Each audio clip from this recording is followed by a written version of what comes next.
Have you ever felt so lonely that you wanted to give up on life? I hope not. But you can probably imagine how I felt as a kid being raised by my uncle who acted like I didn't exist. It all started when my parents decided to leave the country. They wanted to start a new life, but unfortunately, I wasn't part of their plan. They decided I should live with my uncle, but when they brought me to his home, he didn't want me. My parents and he started screaming at each other, and in the end, my dad had to give him a bunch of money in exchange for letting me live with him. Back then, I was only 8 years old and I haven't seen my parents ever since. All I know is that their flight was going somewhere to Europe. You can probably imagine that my parents had never loved me very much. But they were still hundreds of times better than my uncle. He was a cold and emotionless man. He barely even acknowledged my existence. The only time he talked to me was when he gave me orders like to clean the bathroom or wash his clothes. I was so desperate for love or some kind of connection that my stuffed animal Theo became my best friend. I talked to him for hours because I had no one else who loved or cared about me. My uncle also never signed me up for school, so I ended up spending a whole year not leaving my uncle's apartment and only eating the rest of his meals. At one point, I couldn't take it anymore. I needed someone to talk to and walked outside.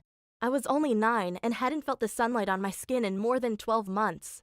I felt overwhelmed and scared by all the noises and sounds. At one point, a policeman approached me and asked if I needed help. I responded, "I'm okay," but he didn't believe me. Probably because I hadn't washed my hair or clothes in weeks. I must have looked like I'd been homeless for years.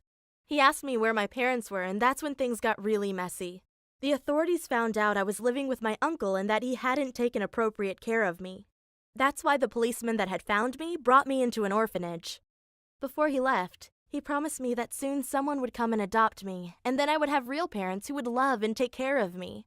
But I waited for 2 months and no one came to adopt me.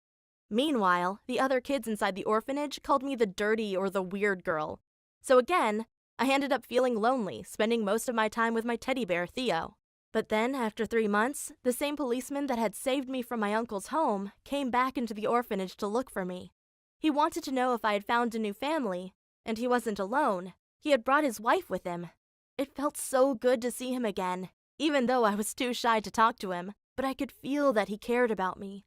When he said, "My wife and I have thought about this for a long time, and we wanted to ask you if you would like to become our daughter and be a part of our family," I wanted to scream, "Yes, yes!" But after years of neglect, I was too shy and couldn't bring out a word. In the end, he told me to think about it, and that he would come back the next week to ask me again. But while he and his wife were on their way out, I quickly drew a painting and ran after them. When I had stopped them, I showed them my drawing. It was me holding both their hands, and I had written Mom and Dad over them. It was the only way I could express myself. I still remember how they both took me into their arms.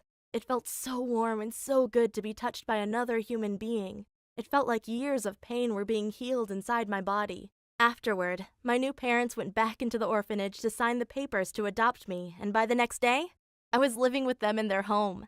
They didn't have a bed for me, so I had to sleep right between them. But of course I didn't mind, because for the first time I could remember I didn't feel lonely or abandoned. My adoptive parents give me endless amounts of love, and there's nothing more important for a kid than to be loved. I just wanted to say thank you to my dad and my mom. You have literally saved me, and therefore you will always be my heroes. Thank you so much.